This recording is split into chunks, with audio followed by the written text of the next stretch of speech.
that we thank you for being here today, gathered around your teachings in your name.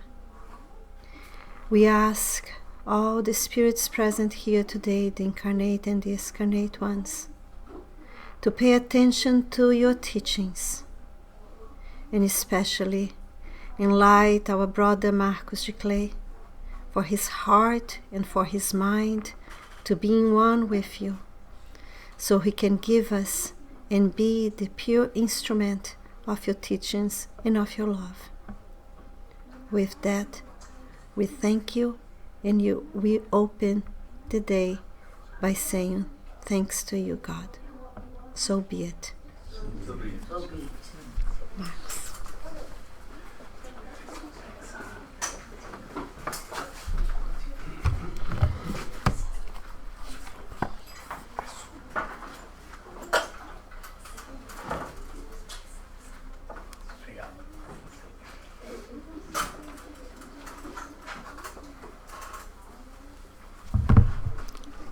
Well, welcome and good morning, everyone. It is a blessing to be here with you all, and I really feel humbled to talk about such a relevant topic to all of us, independent if we have children or not. We have friends who have children. We may have siblings. We have parents. Therefore, we put ourselves in the role as their children. But we have here condecorated parents who bring their grown-up kids and their grandchildren, and it's just a blessing to see the mission accomplished and on its way. So it's very humbling because we are starting those footsteps. And parenting is one of those things that no matter what you do, we never know if we are doing right or if you're doing wrong. We just know that in most of the cases, we are doing our best. And I think our best is all we need, because we're not perfect. So we ask the good spirits and our Master Jesus to bless all of us, to inspire us, to reflect in the lessons that we're going to study today. Because everything we are going to study today, it's not from a very imperfect parent who is still crawling and learning how to parent, but from Allan Kardec and Chico Xavier and Emmanuel, who are masters educators who we truly can rely and trust. Right? And if you don't know Allan Kardec, if you don't know Chico Xavier or Emmanuel, we invite you to spend a bit more time with us, with the TSS, studying the Spiritism, because considering the short time, we are not going to get too deep on them. Because today we are mainly talking about three things. To talk about children and the roles of parents, the first thing we gotta do is really remember that we are immortal beings. Well, why does it have to have anything to do with parenting, Marcus? Well, it has everything to do with parenting. Because when we look at ourselves and at our children as immortal beings, the lenses that we see them, us, and the world completely changes. That materialistic and selfish view that permeates our families nowadays in our society changes completely. So we will start by reminding ourselves of that, because deep down we know. We also think that our kids, the new generation, they are better than us. They are, in great extent. But sometimes we think that they are ready to rule. And instead of we guiding them, we see them guiding us. Are they truly ready for it? Are we just inverting things too early? Right? And that touched the topic of education, which is the second thing we are going to talk about. Education at our homes. And you may say, well, why should we care? We are too busy changing the world. And we can just outsource. Because today we outsource. I don't have time to cut my grass. Pay someone to cut the grass. I don't have time to take care of my car. I'll pay someone to take care of my car. When it's about education, well, there's a lot of schools out there that can do the job. Why can't outsource? Can we? And can we really dare to say, I'm changing the world, when we cannot even change ourselves and help those 3-4 people living among the 4 walls of our houses? Can we really say that? That's the second thing that we're going to talk about.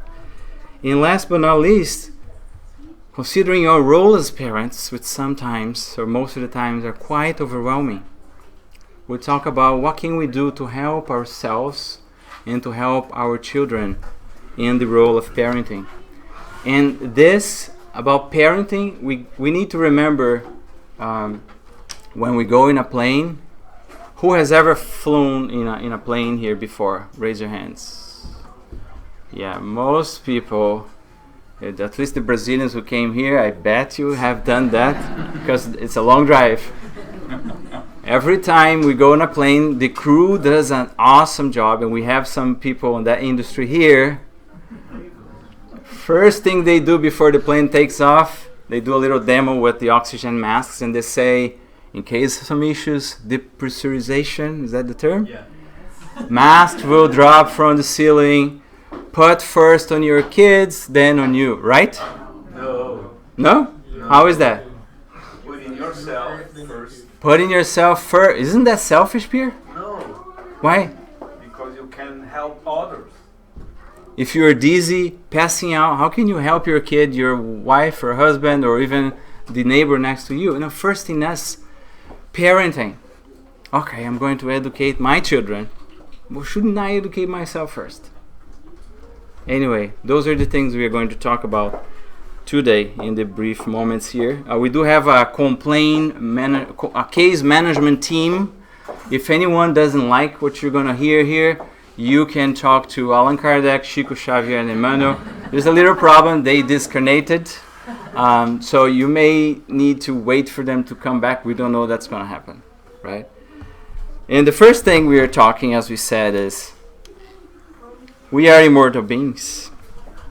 Yeah, right. We all know that, right? It's important to remember, because we as parents, we all know that we help to create the body of our children. We give them the DNA, the main cells and the bodies developed from it. So their body comes from their body. It's on the question 207 in the Spirit's book. But Allan Kardec and the Spirits actually complement by saying the body comes from the body, but the spirit does not come from the spirit. So we don't create the spirits of our children. Who does? God. They are creatures of God. So when we think about being immortal spirits and we look at our children, we got to remember, they are not our possessions and properties. They are brothers and sisters who have a long journey of experiences. They may be older than us. We don't know. And when we look at those, pretty faces and beautiful eyes, we see they have a lot of virtues and qualities, and we do learn with them. But we must not forget that they also have their vices, their not so great tendencies, their central themes that they have been carrying for so many reincarnations like us, and we have been trying to change, and they have been trying to change as well. So that changed the perspective on how we look at our children. Right? And nowadays we talk a lot about planetary transition, which is a blessing. Our planet, our world is ascending to a higher category, to be a better planet, a planet of regeneration instead of a planet of trials and expiations. And we all know that better spirits will inhabit. And when we look at the new generation, we think, they are ready. They are ready to rule the world with a pure heart, because they are pure spirits. They are better than that. Are they really pure spirits? Are they really ready to rule the world? Sometimes we even think, I should listen to my kid. My 4-year-old, he's saying so and so, but he is from the new generation. I am just from the previous version of humanity. Humanity 4.5, and they are 7.0 newly, with new features and all that stuff. So I better listen to them. But we may be doing that too early. because they need our guidance. That's why we are their parents in this incarnation, not the other way around.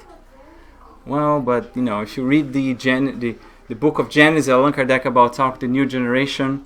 Well, let's take a look at who they are. Let's go to the Genesis, and I ask for your patience for reading a very short chapter. And if you have never read this book, I truly encourage you. It's a marvelous book. We have it here, Genesis. And there's a chapter that says the new generation at the very end of the book. And it says the following: charged with founding the age of moral progress. That's the age we have been living, right? The age of moral progress. The new generation is distinguishable by an overall precocious intelligence and reason combined with an innate sentiment of the good and spiritual beliefs. Does anyone disagree on their precocious intelligence? Give them your tablet, your computer, they will tell you what to do without never done any course. I'll tell you a secret. At home, I try to control the devices by blocking, and I bought like 3-4 softwares. My daughter just hacked the 3-4 softwares. So iOS just launched an upgrade right now, so maybe that one will last, but she just hacked everything. Right? So there's no questions on their precautions and their tendencies to goodness, right? They see beauty. So that's for sure. That's an unmistakable sign of certain degree of previous advancement. Certain degree. Consequently, it will not be composed. So this new generation will not be composed exclusively of eminently high-order spirits, but of those who, having already progressed, are predisposed to assimilating progressive ideas and are capable of upholding the regenerative movement. So let's just pick this. They are predisposed to assimilate progressive ideas. So it's not saying that our children, the new generation, are higher spirits evolving. They are predisposed of accepting progressive ideas such as Spiritist, such as moral principles, such as all religions that conduct us to goodness. Predisposed. Predisposed means if we give it to them, they will assimilate. If we don't give it to them, they won't assimilate. What about if I give them something bad? They will assimilate. They are predisposed. They are wired for something else. They are wired for goodness. But if I feed them something contrary, they will assimilate. You guys getting the point here, how important it is what we give it to them, right? And that opens a very important question for us as parents, because we hear often some parents say, for the sake of freedom, I want my children to be free. Hence, I won't give them any religious teachings at the early age. And I'm waiting for them to grow up, and they choose their religion when they are old enough. That's what I'm going to do. Can we really do that? So if you really have that question, I encourage you to go to the book The Consoler, question 113. And The Consoler, or O Consolador, unfortunately we don't have that in English, right? But it's from Chico Xavier and Emmanuel. And that was the question asked. Can we really leave them on their own? And Emmanuel says, this can lead to disastrous consequences. Because if you are not feeding them the right virtues and teachings and principles, someone else will feed them the wrong one. Or they will fall into the cycle of materialism. And if we spend some time understanding why Spiritism, and Allan Kardec analyzed when he talks about Spiritism, the contrary principles such as materialism, and what are the benefits that materialism brings to our lives, which is not the core of a discussion of today, but it is just an empty hole in our lives. It goes against our understanding that we are immortal beings. And it just feeds the pain and the emptiness that most of us experience in life. So it's our duty and responsibility to feed our children with moral principles, with the religious principles, whatever is the religion. I'm not saying here, if you're listening, you have to give them Spiritism. No.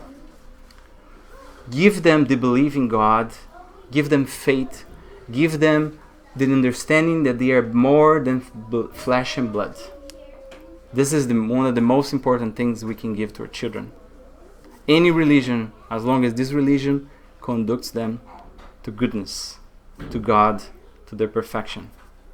And of course, we know that Spiritism is really the gospel of Jesus back to us without the stain or human imperfections, right? So that's the most important thing that we as parents often ask ourselves. Well, they have propensity to goodness and they may observe the wrong thing. So are you saying, Marcos, that my defects and vices and mistakes, they are likely to copy? Unfortunately, yes. They are likely to copy. Aren't they perfect enough that they look at me, poor daddy, poor mommy, you shouldn't do that? Now they are likely to do what you're doing. Because Emmanuel says in Chico, it's the law. It's a kind of natural law. They learn to walk with us. They learn to talk with us. They admire us. We are their first mentors in life. They will copy what we do. When we go to Tim Hortons and order a coffee to someone from another ethnicity, nationality, language, color, how we treat that person is how they will learn to treat someone. When we go on the bus, how we treat the bus driver is how they will learn to treat the bus driver. When the maid comes to clean a home or the janitor at school, the way we treat them is how they will learn to treat them. And I would dare to say, it may be even the way they will treat us one day. Those micro moments are the moments of teaching, right? That's parenting. Yeah, I didn't say it was easy, right? It's a tough job. It's a tough job. And that's what Jesus said, and John transcribed it to us. You too do what you have seen your father do. And actually, we're going to read as well just a little snippet of an information. This elaboration from Emmanuel, who described some thoughts about this versicle on John 8:38. There's a lesson here. There's talk about education in the home. And look at what he says exactly about this new generation. Only a spirit that has understood the parenthood of God above all is able to escape the law that says that children will always imitate their parents, even if the parents are wicked. Let us listen Christ's word, and if you have children, take the Master's statements as a warning. Only a spirit who understood the parenthood of God above all can escape the law that children always do what the parents do. Who is a spirit who understood the parenthood of God? Who can say that understands God and how God parents us, guides us, teaches us? Someone at the category of Jesus, right? A higher order spirit or a pure spirit. And we read here from the book of Genesis, our children, not all of them, the majority are not high order spirits. That means they are vulnerable to copy our imperfections. Oh, what do we do? Should we all panic? No, this is not to create terror and panic. But as Emmanuel said, it's a warning to us as parents, because we need to work in our own inner transformation. We all have work to do to get rid of our imperfections, right? And infancy is the most critical period, up to 7 years of old age. Also in the book The Consoler, question 109, there's a question about infancy and how critical is infancy for education. And Emmanuel says that from up to 7 years of age, the reincarnatory process is still consolidating. Children have their memories very strong of their past lives, their spiritual life. They are more aware that they are immortal beings than we are. And any moral principles that are taught to them, any corrections of character on their faults are it's easier to adjust than they are older, because they remember why they are here unconsciously more than what we do. So that is the period to adjust, to mold their character based on those principles, right?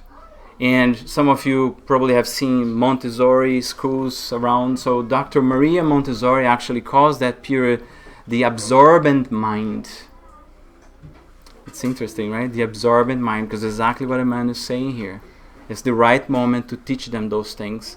They have propensity for it if we give it to them, right? I'm going to do an analogy again with apps here, right? If you have a phone and if you have a tablet, right? At least some of the brands, I'm not going to give advertisement to the brands here for free. So if you download an app on the phone, what happens with your tablet, for example? The app goes automatically to the tablet. It doesn't ask you. So we can do that an analogy with our children and ourselves. When we download a Vice, or if we have that Vice, it just goes through them automatically. Let's always remember that. Right?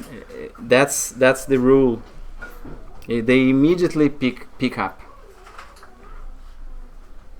Now, we are so imperfect, there has to be a way to help them.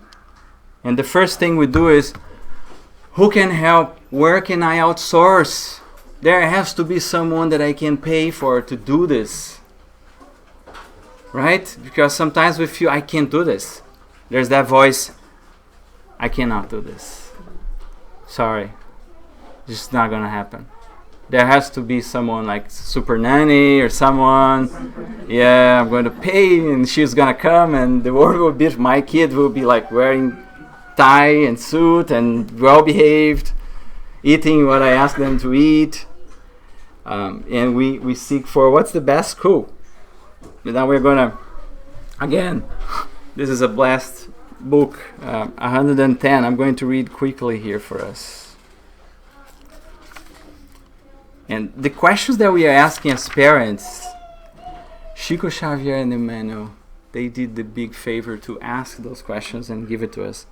What is the best school of preparation for the souls reincarnated on earth? And the answer is, the best school still is our home, where the creatures receive the basis of sentiment and character. The establishments of education on earth can instruct and give us intellectual education, but only the Institute of Family can educate. This is the reason why universities can always form citizens, but only our homes can edify men and women. So there's no substitute. There's no outsourcing for the moral instruction of our kids. Or as Allan Kardec defines education, as the sum of acquired habits in the Spirit's book, question 685. If you guys are not familiar with the Spirit's book, it is the first thing when we get to the Spiritism to understand what Spiritism is all about. 1,018 questions of all sorts that we can imagine. And in this question, he elaborates what education really is the sum of acquired habits. Is the trade-off of getting rid of not so great habit and bringing a better habit. That's how we do our transformation. There's no magic, right? And we were talking to the youth the other day, the teenagers, which is a challenge, big learning.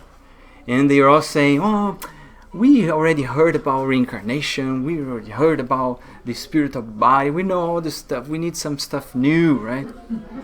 And I said, listen, guys, the truth is, Spiritism is not about bringing the new iOS with the features, the new shiny toy, the new news. It's actually getting the stuff that we already know and bringing new habits. It's driving change, inner change in our hearts. That is the process of education. That's what we are here for. And some of us say, well, I'll go to the Wednesday and see Marcio talks about the gospel. I have done the SD, the course already in Brazil and Feb and 3 times. And then I can come to Thursday, same thing, and Saturdays. I don't need it. I know it all. Well, we all know it all. Where is written the law of God? In our conscience, Carlos pointed back there. So we know it's here. But what we need to do is we need to dig, get all the clutter and distractions of the materialistic world and bring it back and do something with it. That's education. That's what Spiritism is all about.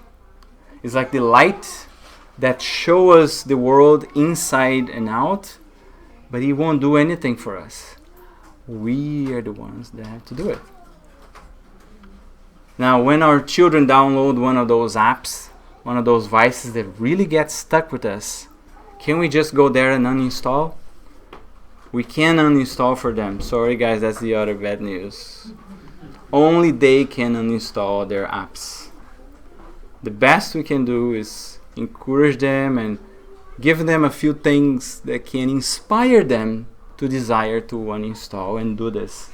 That's why this is called inner transformation.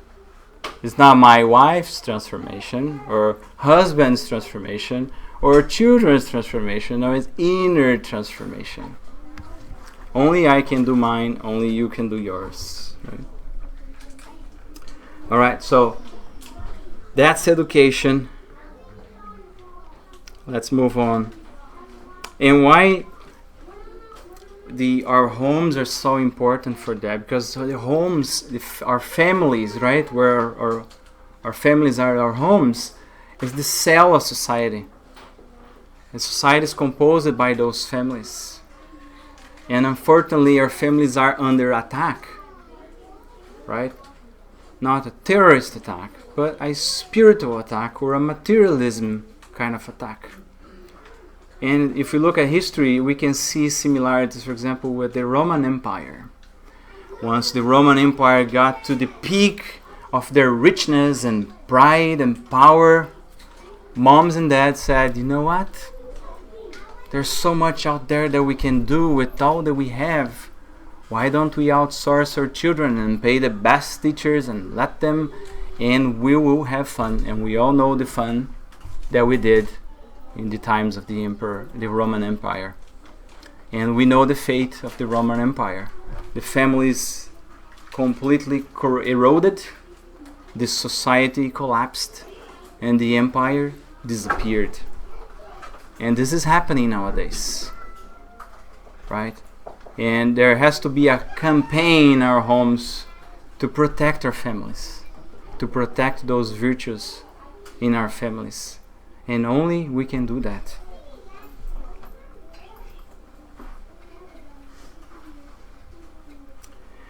Allan Kardec also says that education is the art of forming characters. And as in any art, it requires inspiration. We need some silence and connect to allow us to be inspired. It requires perspiration more than inspiration. It's hard work. But it requires observation. And to observe something properly, what do we need? To observe anything, what do we need? Time, I think? Yes, that's one of the hardest things. We can't just observe something, take a look and say, oh, that computer is now in 1 second. I can observe, but not properly. I need time, I need focus, I need attention, I need to make it my priority. And we are not having that time and priority to observe our children, right? So it makes it harder for us to observe. Hence we see around us, if we observe, so many children living in comfort, material abundance, but they are emotionally miserable. They feel completely abandoned. They have their homes filled with stuff, but emotionally, psychologically, spiritually speaking, they are miserable. And then comes a stranger that pretends, that cares for them.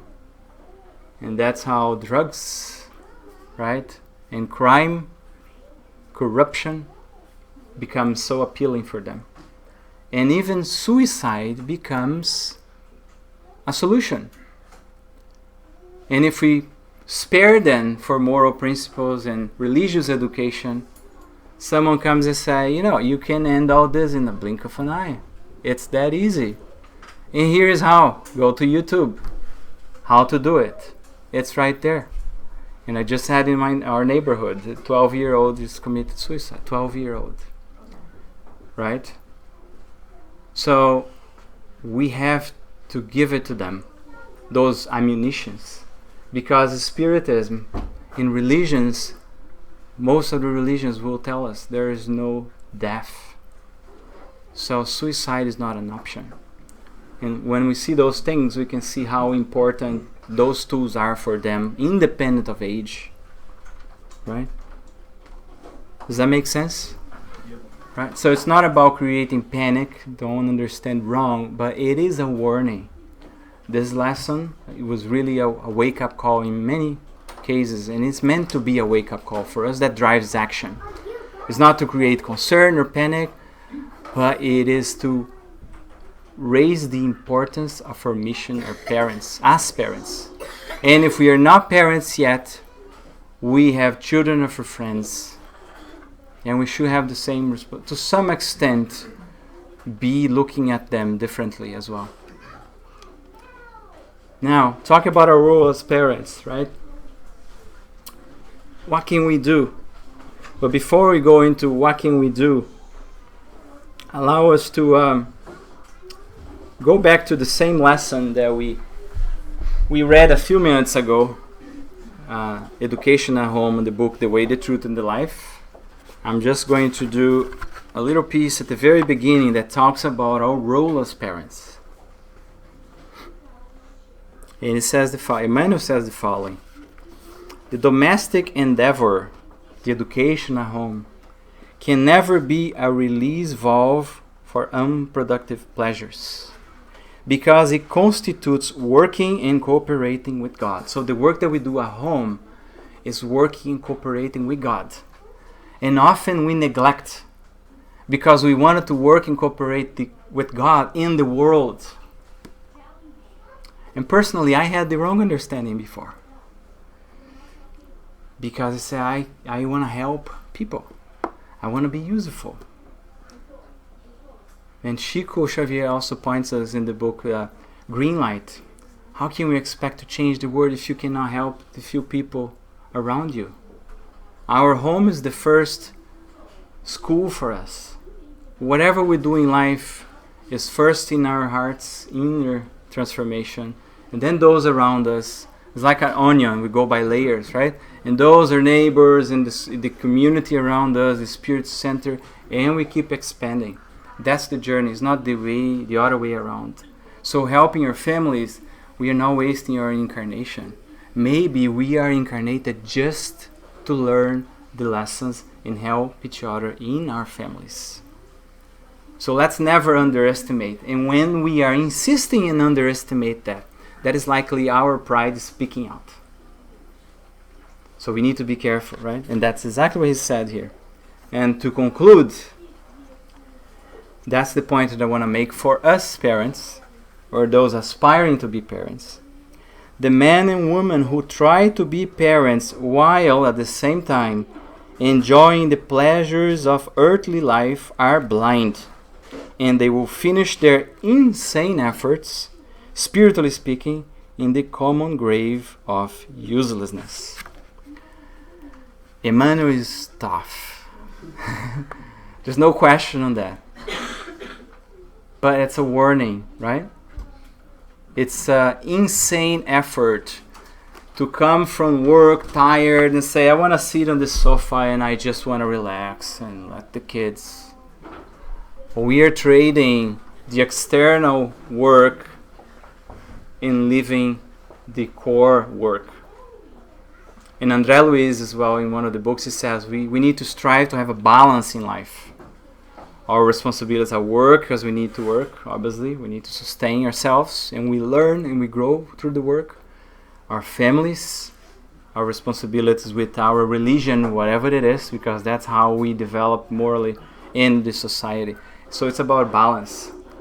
It's not about investing ourselves in our careers 100% and neglecting family. The other way around can be possible. It's a balance, right? But coming home expecting to relax, independent if I am a man or if I am a woman. Because we guys tend to say, you girls do everything. That's not guys' job. At least when I was where I came from, that's the rule, right? And we can talk about the function really of women and men in another time, but we all have to step up. Kids have both parents, right? So it is an important task we must not neglect. Now, let's talk about what can we do here, just to conclude our talk, right? We can start by demonstrating to the education of our children, or to, let's be explicit, the moral or spiritual education of our children, the same focus that we demonstrate to their intellectual education. Because for their intellectual education, we wake up in the morning, 6 a.m., 5 a.m., get their food, get them dressed, brush their teeth, get them to school. We do whatever it takes. If we get late, you gotta go to the office, note and explain. If you do that a couple times, you gotta talk to the principal, explain, you get in trouble. If you don't take your school to the class, if they say, I don't feel like going today, I'm going to skip it, you may have police officer knocking at your door. Right? And we are always after their grades. Hey, you didn't have good grades. Are you doing your homework? We are all after them. And some of us even pay. And say, I'm paying. You better go to school because I am paying. Right? That's for their intellect. How about the moral education? Whatever it is, their religion. That's fine. You have the free will. Just wake up. What's the sleep? That's asleep or late. Let's get there late just in time for the passes. Remember the Pac-Man in the game? Bloop, bloop, bloop, bloop. I think some of us, we always got into that stage where we just come for the passes. We don't need to go to the study groups or the lectures and hear that guy on blah, blah, blah there. So we don't do the same priority. That's the reality.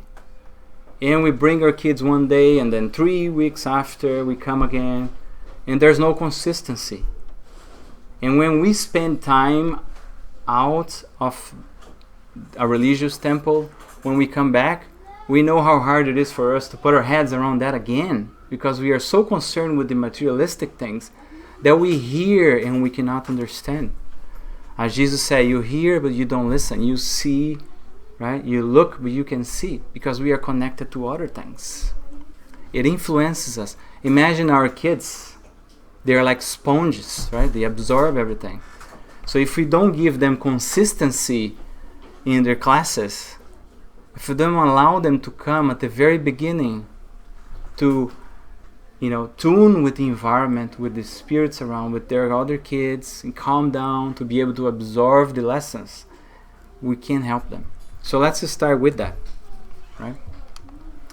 And then in the same book, The Consoler, this book is fantastic indeed, as you guys can see. There's a question 189 about how can we help them and ourselves, right, to succeed in our efforts to inner transformation, to improve and educate themselves. First is the example therapy, what we said earlier, right?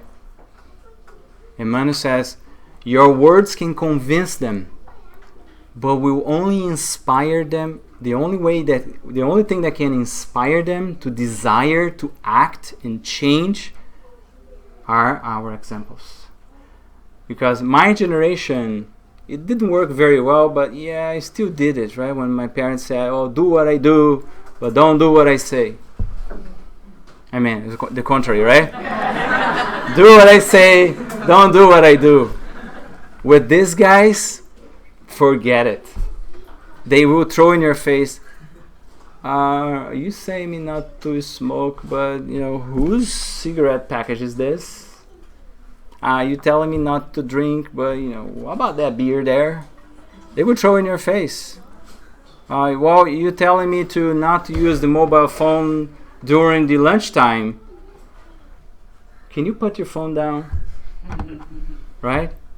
And we complain about Snapchat and all the stuff. They say, how about the Facebook, which is for old people, as they say, right? You spend your whole day on Facebook. They will just throw in our faces. So, example therapy. No teacher can do that for us. I'm sorry to tell, but there's no outsourcing here. The buck stops with us, right? There are 6 things, okay? The second is teach them to avoid the abyss of freedom. And freedom is something that nowadays we are abusing and having a wrong understanding of freedom. Because we want our children, we think they're so intelligent, the new generation. We want to let them be free, let them personality come out. We don't want to limit their personality, right? Let them do, let them be, let them co-create, because we are co-creators, and they do, let them go. And that's the wrong understanding. I'll give an example. We were volunteering at school with a bunch of toddlers, right? 3-4-year-olds, and finally came the time for the food. We put them and ate around the table and brought the food. And one of the kids, very on the spot, he jumped into the cucumbers plate, and I was impressed. Wow, he likes cucumber. He just wiped the whole plate on his plate and put the empty plate. And the person said, hey, Marcos, why did you do that? Well, I like cucumbers, but how about your other friends? You didn't let anything for them. Well, my mom said that she's to tell that she's paying and I can do everything I want. Wow. That is freedom. Again, not a Spiritist, but aligned with Spiritists. Dr. Maria Montessori talks about freedom within limits. If you go to Montessori school, that's what they are going to talk to you. Freedom within limits. And what they say is exactly what the Spiritism says. My right ends when your right begins. My freedom ends when your freedom starts. That's freedom within limit. Freedom within limit, consider that you are not an island, selfish. You use empathy because you live among people, independent of they being your family members or not. So, and we parents need to be very careful with that. Right? So, as Emmanuel says, it's an abyss into our own selfishness, thinking that the world gravitates around us. Right? And Paul, remember Paul, the Corinthians, right? The Corinthians have they have a motto.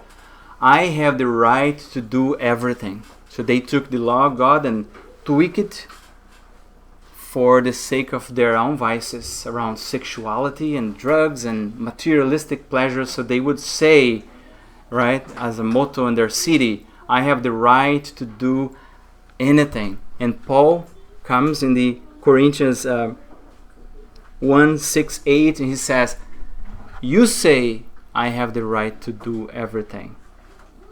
And then he complements, but not everything is beneficial. It's freedom within limits because of the consequences, right? So not everything is beneficial to us. So let's move on.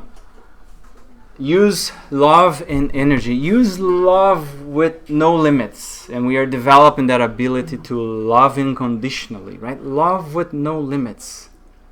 But we have to observe and use energy.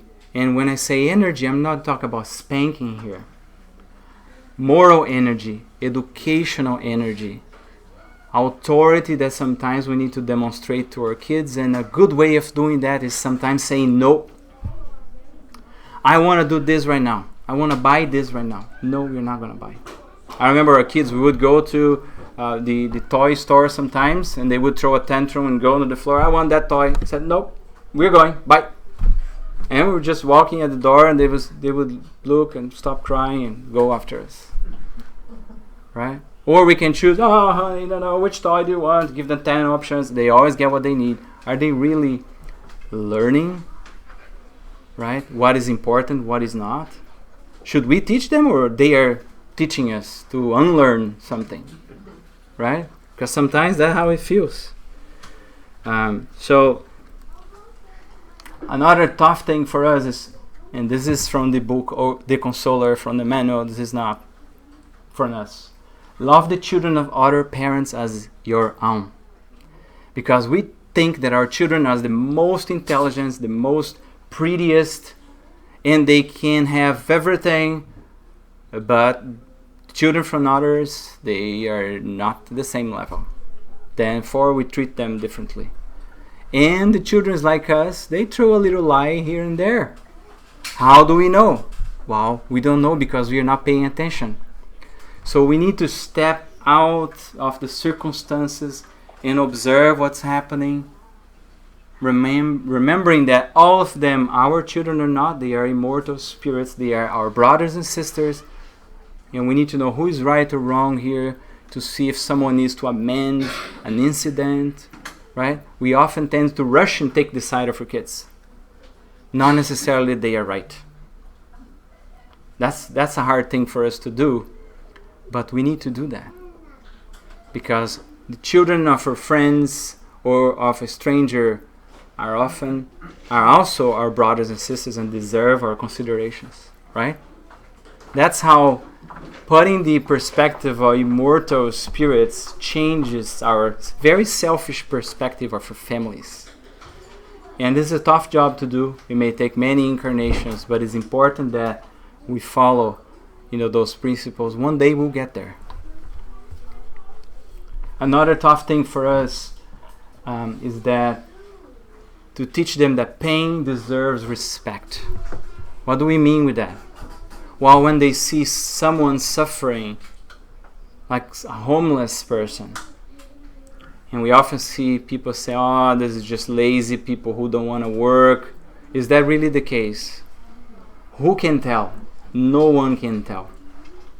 If someone is in an unfortunate situation, it's very likely because of some, challenges with their physical health, mental health, their spiritual health, and we don't know the hardships that anyone go in life, so we cannot judge. So we need to teach them to respect the pain of others, but also the pain that they will go through in life, the frustration that we all go through in life. Or do we here get a yes for everything that we want in life? Do we? No. We get a lot of no's. A lot of things that we wanted to do, they don't happen. A lot of the things that we aspire for ourselves and our families haven't happened yet. It frustrates us, yes. But we learn to cope with that. We learn to fight. We learn to persevere. Not fight with others, but fight internally. We need to teach that to them. Let them be frustrated here and there. It's part of their learning. Because here's the news, if we haven't thought about that yet. We are not going to be here forever. One day, friends, we are going to go back home. And our kids will stay in their own. That's the natural order of things. And God bless, that's how it happens. And when they are on their own, would they understand that pain help us to grow? So we have to understand that first so we can help them, right? Our frustrations, the pain that we go in life, because God doesn't punish us. God loves us. And if God allows the challenges and frustrations and problems that comes to us every day to happen, is because we are supposed to learn from them and overcome them. God does not want to annihilate us. He wants us to be happy and strong. And that's what our kids need to learn. And you won't find that on Facebook very easily. Or the schools won't tell them that. Right? Here's an example where it is crucial for them to understand that suicide is not the answer. You have a problem, you were thinking about taking your life, sorry to tell you, but things are just going to get worse. Tenfold or 100 times fold worse. It's not going to solve, because guess what? Death does not exist. If we don't tell them that, who will? No one will. We cannot neglect that, friends. And then teach them the humility and the perseverance when those problems come. Teach them to appreciate if we have humble lifestyles. And teach them that the empty and illusory glory of the world, it's something that very often is fake. And as it says, it's an illusion. What we see on Facebook, the pretty bodies, the beautiful houses, if it's true, what's the price that people are paying for it? We don't know.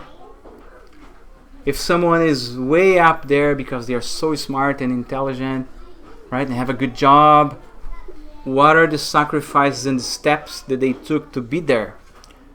It's not like from one day to the other. Like some of the kids today, they go into their first job and they want to be a VP and a director in 30 days. If they don't get it, they leave, and they keep leaving, because no one taught them that there is hard work and humility and perseverance. It's part of the journey. We have to teach them that. Okay? So, what if we fail? Going back to the voice that comes to our minds, right? I cannot do this. I am failing. And, at least once a week we say, gee, I'm losing control, and we are all about control, right? Things needs to be in control. Where did I fail? What did I do wrong? And fear not. The recommendation here from Chico and Emmanuel is never give up. Even if our children feel completely abstract and adamant and cold as an ice rock from everything we are telling them, they are absorbing it. And one day that seed will germinate. The important thing is we must do our best, as we started saying. Let's do our best, and let's put everything in the hands of God. Because we are never alone.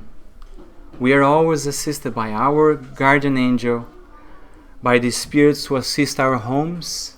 If we are part of a group like the TSS or any religious temple, we are also under the support of the spiritual group that assists. That's why we are stronger together than isolated. That's why being part of a group like this, it's critical for us. There's nothing magic, but we are part of that network that strengthens and gives us strength to persevere and to continue. So the recommendation, if we fail, if our kids turns out to be a delinquent, a criminal, whatever it is, God, forbid or allow that not to happen. But if it happens, worst case scenario, risk management here, right? If that happens, God never abandons anyone.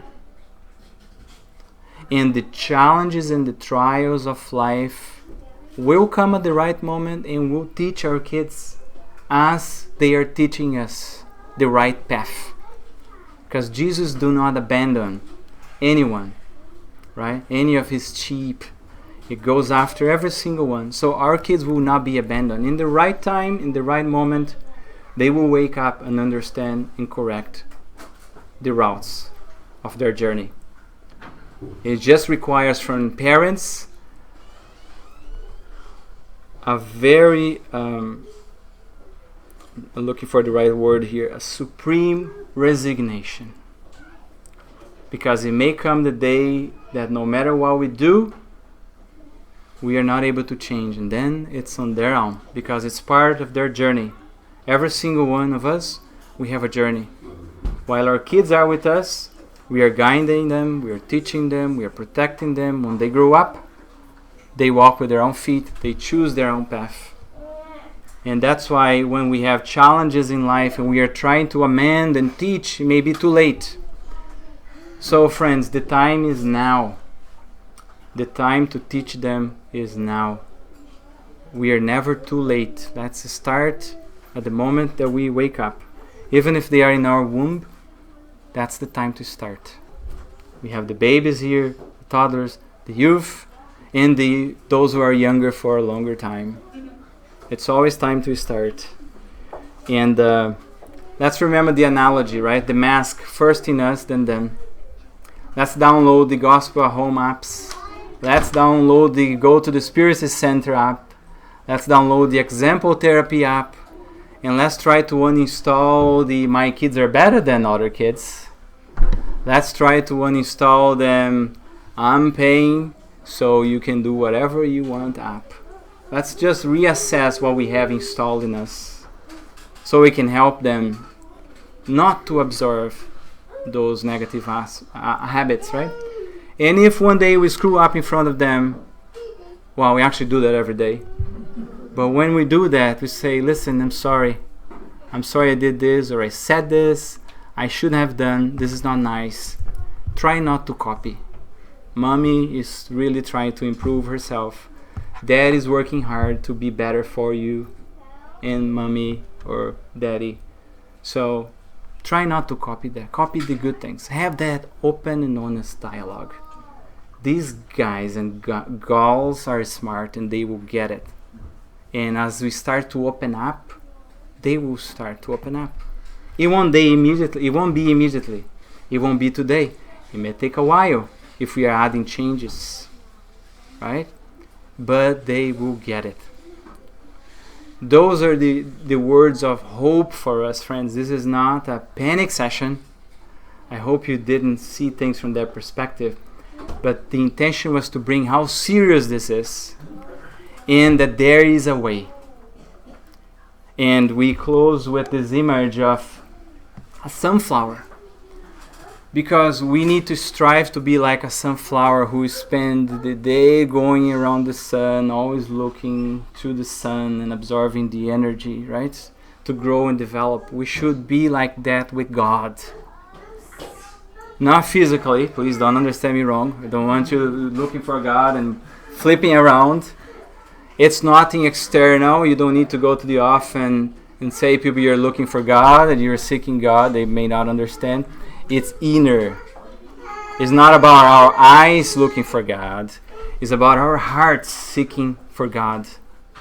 Right? Every day, day in, day out. No, it's not about fanaticism. If you go to the Gospel according to Spiritism, the man in the world, or the earthly man, we live in the society as this, in the turmoil with these costumes and habits and conventions. But we need to remember, we are immortal spirits.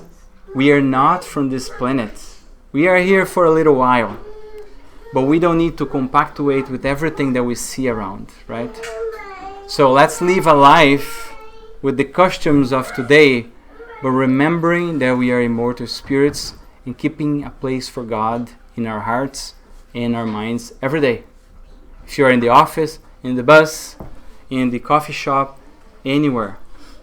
Because that is how our kids will start seeing us do something different, act different, and they will desire to do the same. So God bless us in our journey. Thank you for your time, and that's it.